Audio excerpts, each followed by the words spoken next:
Welcome to the Podcast Discovery Show, the podcast about other podcasts, where every single week we dive deep into a podcast that we recommended the week before, and we talk about it like a book club style discussion. And I'm Kirk. And I'm Zach. And this week we got a twofer. We found two really good shows, both of them which had very short episodes. So we decided why not talk about both of them on the same episode. And we actually have a little bit of an extra because we listened to a little bit extra on both shows. So we have a lot to talk about. Both of the shows are my show that I recommended was Shannon Cason's Homemade Stories. And what was yours, Zach? I brought Better with Paul. Better with Paul. So Shannon Cason's Homemade Stories is a storytelling podcast. Go figure. I brought another storytelling podcast. It's almost like you like storytelling podcasts. I love them. I love them so much. And Shannon Cason is an amazing storyteller. And the episode that I recommended has one of my favorite storytellers, Ray Christian, telling a story on his show. But I felt a little bit bad because I was like, you know what? I only recommended a special, which doesn't showcase Shannon Cason's storytelling himself. So we listened to an extra show, an extra episode that we're going to discuss as well. That episode was, it was episode 112, Michigan Bottle Return. And they talk about a bunch of different stuff. But what was the episode that you recommended of Better with Paul? For Zach? Better with Paul, we had a similar type of thing where I read about this show coming out, and he had put out 10, I think he called them trailer episodes, bonus episodes, and they were mostly different affirmations and things like that. So we also talked about, well, we didn't re-listen to it, but you also listened to one of his newest episodes because he has 2 of his actual full-length episodes out now. So we're going to be able to talk about that as well. Yeah. Let's talk about Better with Paul first, the one that you recommended, the affirmation. Okay, sure. I want to talk about it because it was very short, very quick. There's not a lot of discussion there, but I do want to talk about what the show is about, what affirmations are, and all of that stuff. Sure. So actually, this is kind of a Josh discovery a little bit. Mm-hmm. He posted this in our Slack channel, and he basically just put this LinkedIn post that Paul put up here, and I'll just read this to you because it's kind of what got me on it because I liked kind of the premise of it. I've thought about launching a podcast for the last 7 years, but never did because of fear. Mostly what kept me on the sidelines was not believing I had a unique enough perspective to add real value to a listening audience. I haven't completely gotten rid of that fear, but I've shaken it enough to finally hit publish, hands still shaking. This is a project I'm not shy to admit I'm doing scared. Today, the trailer and 10 episodes dropped. And then if you like, share and subscribe, everything like that. So it was just crazy to me that he'd been thinking for 7 years about creating this podcast. And I like the idea that he's done it after that amount of time kind of processing it. And on his first interview episode, he kind of alluded to, he has a lot of stuff actually recorded that he never released, and he was just too scared to hit publish, like he mentioned, which is, it's crazy. And we can look back and see, and I think that was one, we've talked about this, a lot of times with starting a podcast, and it's just our biggest advice that we would give to somebody starting a podcast is to just do it because it's scary. Yeah, it is. And you're going to look back and you're going to cringe at those first few episodes. Yeah. But you got to start somewhere. And I mean, we also recorded several times video before because we had always thought about doing video, and we recorded many, many times, and those videos will never see the light of day. Yeah, no, I think there was actually maybe not more of a learning curve because it was still good content, but there was a lot of things we're learning on video on the technical side, for sure. And we're still learning as you can see with us having been muted just a little bit ago. Yeah.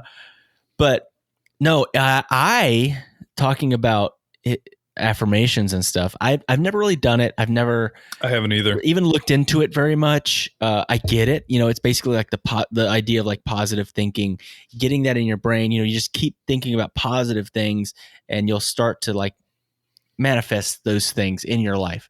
I get it. And I like the idea. It was interesting, Zach. You know my situation right now. I have not been sleeping very well. We've been having some issues with my son sleeping, so I have not been sleeping very well.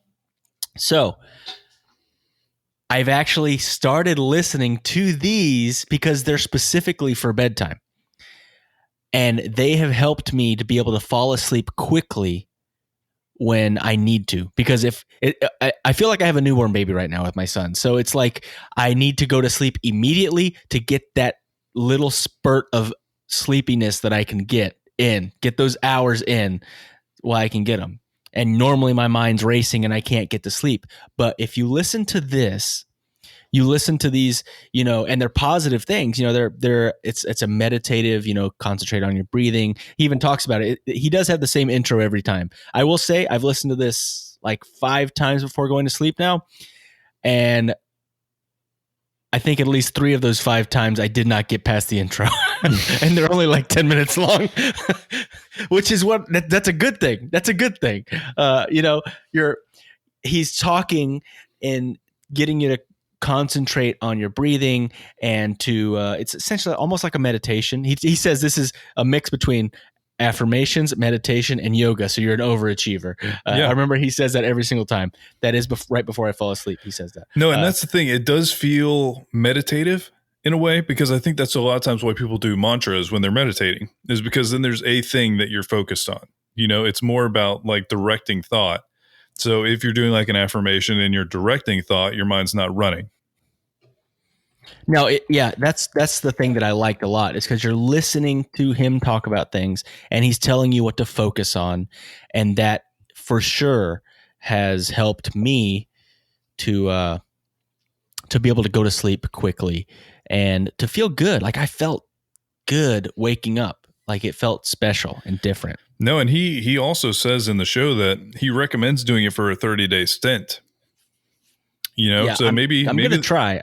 Yeah, you know what? I don't see the harm in that. I guarantee it would help me go to sleep too. So I'm just gonna, for the next month. So check back in August 10th, and we'll have a follow up on how it feels to kind of go 30 days with the nighttime affirmations. Yeah, I listened to the one about happiness, success, calmness, self-love. I think that's the ones that I listened to so far. I feel like we could all use a little calmness right now. Oh, yeah. And I listened to the one on wealth, but I think I immediately fell asleep on that one. So I didn't get that's not for me. To the affirmations. So maybe my subconscious picked up something and I'll be a millionaire soon, but my conscious did not. Is that how it works? Yes, just that's exactly how it works. By osmosis, you will become a millionaire. Science. That's just science. Vlado will attest to that. Yeah, no, but basically I also read a little bit about this guy, and his name is Paul Carrick-Brunson. He is an entrepreneur, television host, and a columnist who specializes in teaching other professionals and social skills. He's an internationally recognized expert in interpersonal relationships, personal development, and entrepreneurship. He is a columnist for USA Today. He hosts, apparently there's a show called UK Celebs Go Dating. So celebrity dating show in the UK. And so he's a pretty successful guy. And also he talks about in his, like on his website, he talks about being a servant leader and like creating a generation of servant leaders. And he also is Jamaican. So he spent a lot of time kind of working with the Jamaican people and trying to do things there. So he seems like a really awesome guy. And so it's kind of great to see him launching into this new outlet. So what was it like on the full length type episode? So it is definitely a lot different. It is it's an interview style podcast. And the episode that I listened to, he was interviewing Lovey Ajayi, who is a Nigerian, she's an author here in the US, and she's authored 2 books that I think have been, I don't know if one or both have become New York Times bestsellers, but really, she at least has one New York Times bestseller book. One is I'm Judging You, and the Do Better Manual. So I think both of them were New York Times bestseller books. And she talks a lot about how she started, and it was very interesting. She talks a lot about how when she first started, she was doing she was writing a blog for one, and she was doing social media management for companies before either of those were anything more than a hobby. So that was a really interesting angle that they were talking about, because at not that long ago, even within our lifetimes for sure, that was just something that people did on the side. I mean, that's basically what LiveJournal was. People were like, oh, that's what I do, and it's just fun. It was talking about stuff. But yeah, no, we're watching that happen with podcasting too. Mm-hmm. Basically everybody's starting to want a podcast to put their message out. Yeah, and so she pivoted it into a business, into a very lucrative public speaking. She's done some TED Talks that have like millions of watches and stuff like that.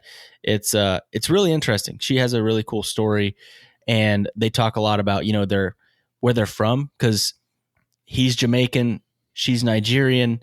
They talk a lot about like being Black in America, and he even talks a little bit about how like he didn't see himself as African American because he's Jamaican. He's not from Africa, so he talks a little bit about the dichotomy there, and it was a really interesting discussion.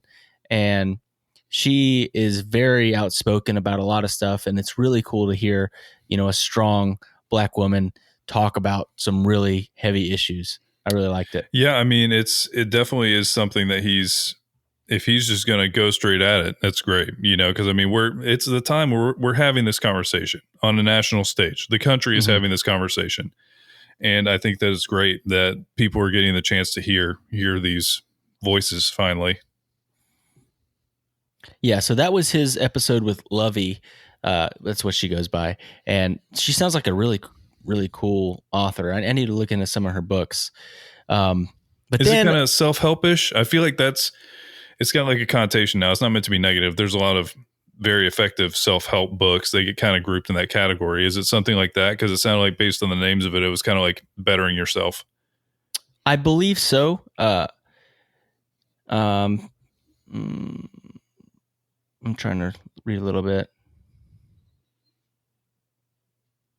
Okay, so the inspiration to the book was that basically a journalist had plagiarized several paragraphs of her writing, and when confronted, he said he was unaware that he should have credited her work.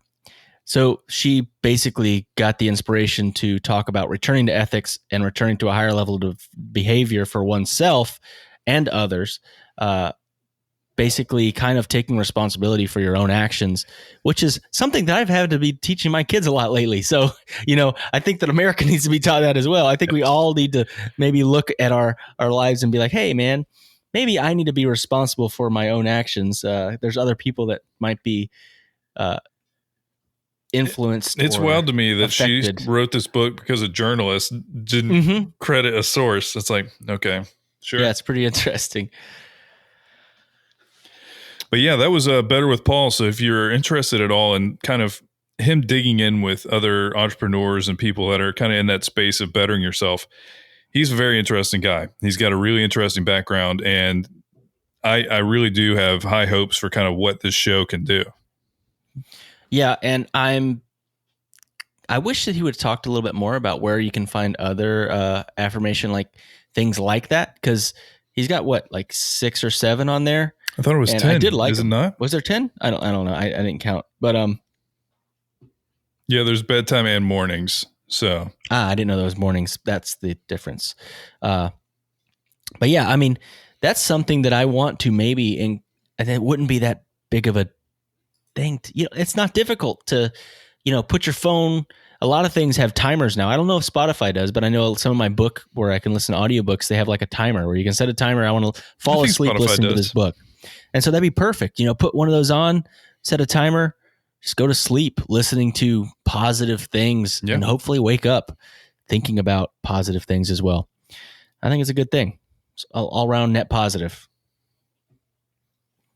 And now it feels like an old show, but now we're going to talk about our second podcast of this episode. For anybody that's new listener, we used to do 3 podcasts per episode. Yes, we did. And we have some special episodes where we did like 7, which was bonkers. And one of the live foolish. videos. One of the live videos that will never be seen by anyone was us recording when there was a hurricane approaching. God. And we recorded for 4 hours. And I actually forgot that we actually recorded that in video form as well. We did. And you can see it very easily. That's embarrassing. Just sitting at Josh's table in his apartment. Yeah, it was terrible. But so, yeah, we're talking about homemade stories with Shannon Cason. I want to give a little background. I heard of Shannon Cason from a podcast that probably none of you have heard of. I've never talked about it for sure. It's called Snap Judgment. Oh, wow. That sounds cool just based on the name. It's complete sarcasm. It's my favorite show. Snap Judgment is my jam. No, and how important now looking back on it was that we met Glenn Washington and like got to talk to him for a minute. It was one of those things. It was like we were at a podcast convention, but everyone there was podcasters, and I don't think there was as many podcast listeners or people that listened to as many podcasts as we did. So we knew so many people. We knew all the famous people. And we had a great time. We met a bunch of awesome people. They were famous to us, and to other people, they were just, other attendees. And so we were like, oh my goodness, there's Aaron Mahnke. Oh my God, there's Glenn Washington. There's There's Earlonne Woods. It was nuts. Yeah. We got to meet all these people. And then if you're curious about our conversation with Cal Fussman, we literally got to record that one. So yeah, we had a great time there. We got interviewed by a guy that interviewed Muhammad Ali, guys. Yeah. It was nuts. It was amazing. Lady Gaga. So, I mean, by just correlation, that means we are on the same level. Same level. As Lady Gaga, Kobe Bryant, and Muhammad Ali. So, I mean, it feels good. It feels good to be that famous. But I will say something. I learned from listening to his show. Shannon Cason was at Podcast Movement that year, but I didn't know of his show yet.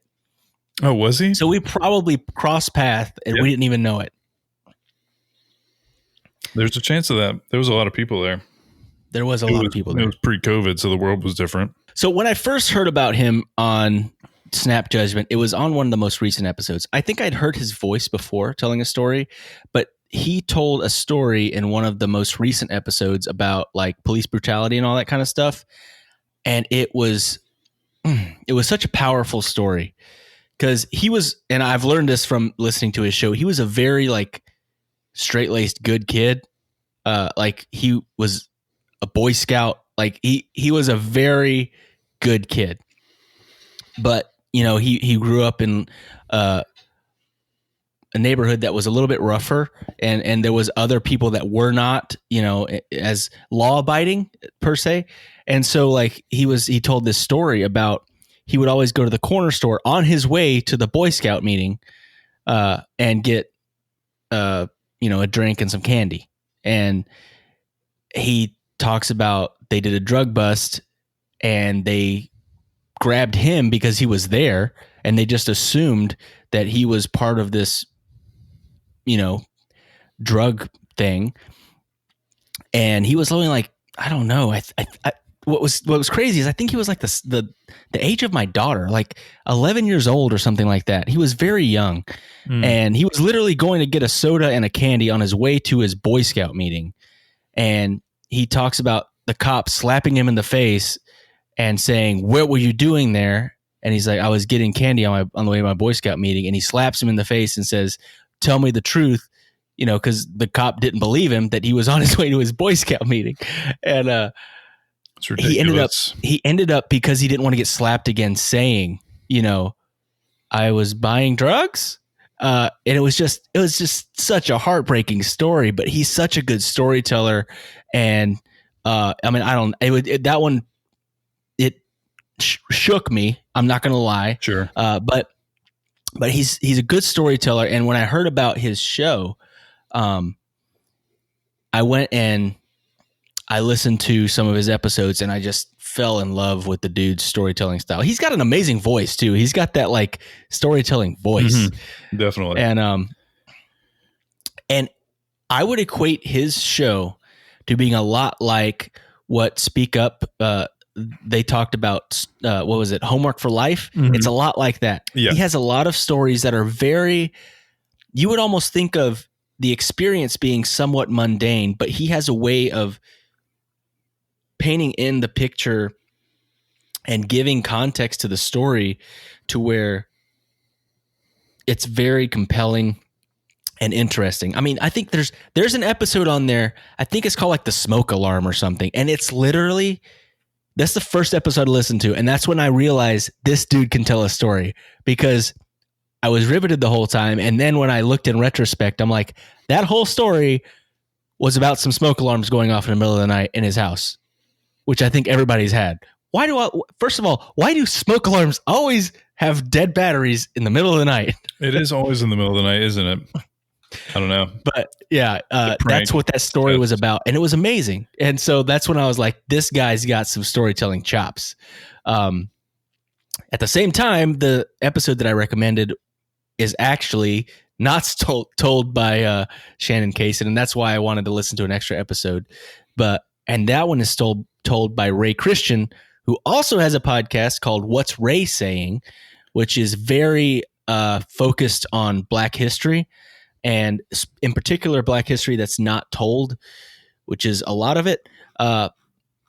But he, again, amazing storyteller and amazing storyteller voice. The story he told, he does have, like, it was very relaxing hearing him tell a story. I literally have What's Ray Saying pulled up on my computer too, because I was like, I need to check out this guy's show as well. The only reason I haven't recommended his show yet is because he kind of stopped putting that much stuff out till, I mean, I don't think he's put anything out in a very long time. So he hasn't. Last one was August 2019. Yeah, which Shannon Cason hasn't either, but he talks about in his newest episode how he's gonna get back on it. He's just, life happens. We get that. No, we didn't have an episode last week because life happened. Because life happened to us. But yeah, so what did you think about Homemade Stories with Shannon Cason? I really like both of these because I really liked what they did on the first one we talked about, A Kind of Beauty. That was the first one that we recommended, not the kind of the bonus one that's more traditional and like actually him telling the story. But A Kind of Beauty, he has a drummer playing underneath it. So it feels like not exactly Snap Judgment, because that one, it kind of is more like melodic and everything. It feels more like, have you ever gone to like spoken word or anything? That's kind of more what it felt like. Yes. But it was, it fit really well. It was a really cool thing to listen to. And the story he was telling, once again, the guy that is featured on this show is also a great storyteller. So we got to hear two great storytellers on one show. I loved him equating or talking about storytelling almost like playing an instrument and then someone having like a solo, and really respecting, somebody's, craft and the way that they play their music or whatnot. And I think, what did he say? He feels like he's a bass player, and he's got the bass solo. But yeah, that's, I really like that analogy. But Ray tells this story about being in, which war was it? It wasn't Vietnam, because I've listened to some story. He was in Vietnam as well. I listened to stories when he was there. And yeah, he was apparently a longtime military guy, but no, it was somewhere in the Middle East. It's like the Gulf War. It might have been Gulf, because that would have been like 90s. Yeah, but it was just this very, and again, this isn't something that on face value is very story worthy. I mean, it is and it isn't. You know what I mean? It's a crazy experience, but there's not a lot to it. But the way that he puts it, he's a master of his craft. He talks about, as a soldier, you are told and you're taught to, have no mercy and to really just have, your brother's backs, but you're taught to kill the enemy, and how basically they had gone to this area that had already been bombed ahead of time, and seeing the casualties and seeing, horrible things that you see during war. And it helped them to humanize the enemy in a way. And then later on, he basically gets spared by the enemy because he went off by himself, which he said he never should have done. It's completely against all of his training. It was just a complete lack of judgment. He didn't have his gun with him. Basically, he went off into the desert to take a pee. I mean, that's basically what happened. And 3 people jumped out of like a foxhole and surrendered to him, and he didn't even have a weapon. Yeah, no, and then the twist on this story is essentially if he had taken his weapon with him, none of this would have happened. He would have shot them immediately when they jumped out. And so he basically, and honestly, we cannot hold a candle to how he presents this thing. And with the drum underneath it, it's seriously a great episode to check out. It's really, really good. But it's just really interesting. And I think that you're right. After we've talked about like so many storytelling podcasts, we've heard so many stories, and some of them they don't, because obviously there's some stories that are just so ridiculous that it's like, okay, that's a great story. But some people are able to weave that everyday tale into something that you can't stop listening to. Mm-hmm. And that's the type of stuff that I kept hearing on Homemade Stories. It's something that's not necessarily like, because there's crazier stories in military world, there's crazier things that happen where people are getting shot at with rockets, and like it's crazy. But he tells a story that's very human. It's very human, and it's very introspective because he thinks about what could have gone wrong, but what did go right. Yeah. No, and it's an amazing episode. Go check out What's Ray Saying. We probably will talk about one of his episodes in the future. I will say that is not a storytelling podcast. It's like I've listened podcast to him. It's a very and it's rough, man, because it's horrible things that a lot of times you don't want to face that our ancestors have done. There was one that he talked about Native Americans and Black Americans together, and it's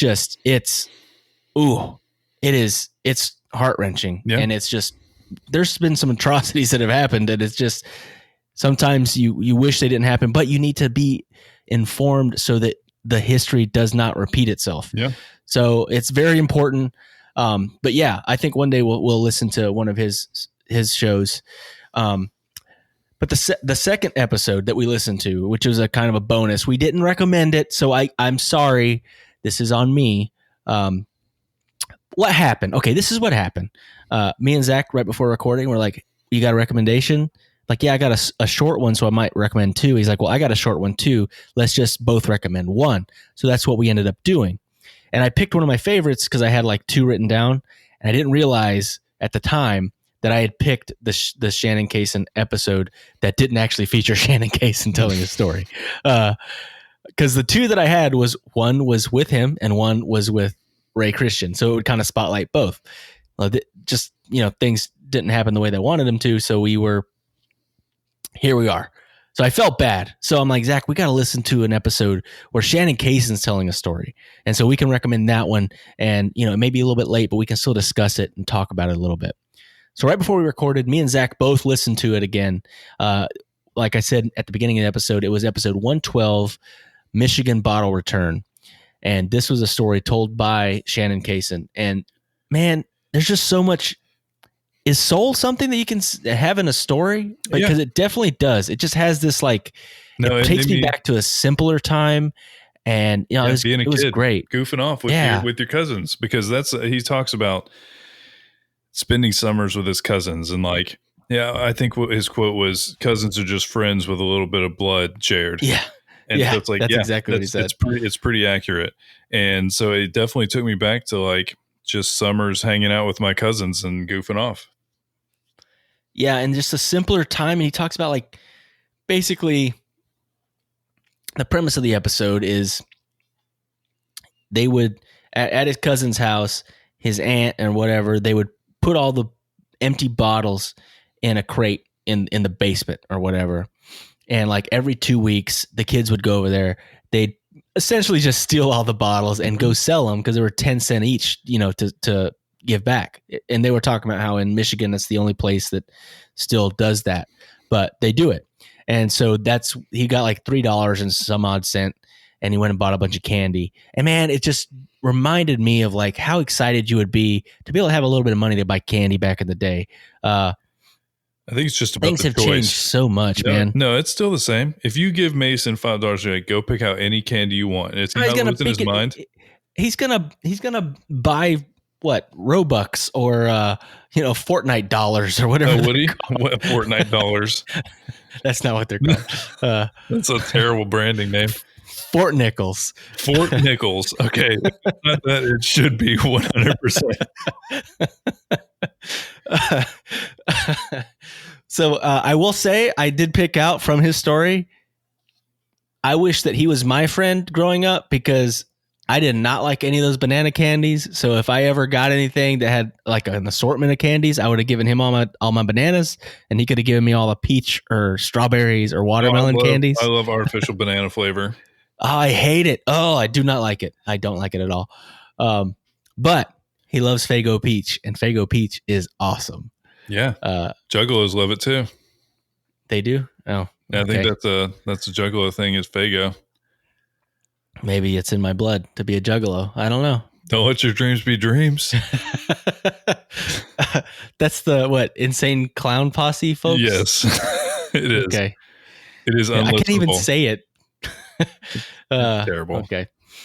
But it's a good story. It starts that way, this innocence and stuff like that. And you can tell even from that story, he was a good kid. It was just, and I think that even his family knew that because it talks about how his cousin Kevin, who he really looked up to and all that stuff, he kind of like as a role model, he was a good storyteller. I loved that he said, and that's what he does now. Shannon is tell stories. So his cousin probably had a lot to do with that.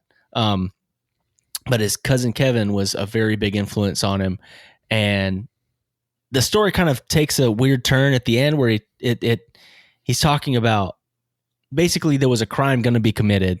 And his cousin Kevin's like, Shannon, go home. And his other cousin's like, no, he can help us. And Kevin's like, no, Shannon, go home. And he doesn't tell details. And I think there's something magical about that in a way. Mm-hmm. He leaves that cliffhanger at the end. You don't know what happened. You don't know what's going to go on, but you can feel it. You're just like, man, it was a good story. It had heavy parts to it. It had, lighthearted, amazing parts to it. It's just a great story from a great storyteller. Well, I mean, the cool part about that ending is instead of the ending being what was Kevin doing, it ends with Kevin like sending him home. You see what I mean? That's where that story ends. And that's why I do think that's the difference between like a great storyteller and not, that's not necessarily where you would imagine he'd end it, but it's really good because of it. Yeah. But yeah, really, really awesome show. So yeah, if you're at all interested in storytelling podcasts, check it out.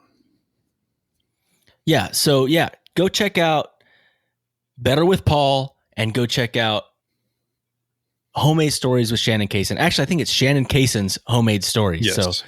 So, but I think if you search Homemade Stories, it comes up. So, it does.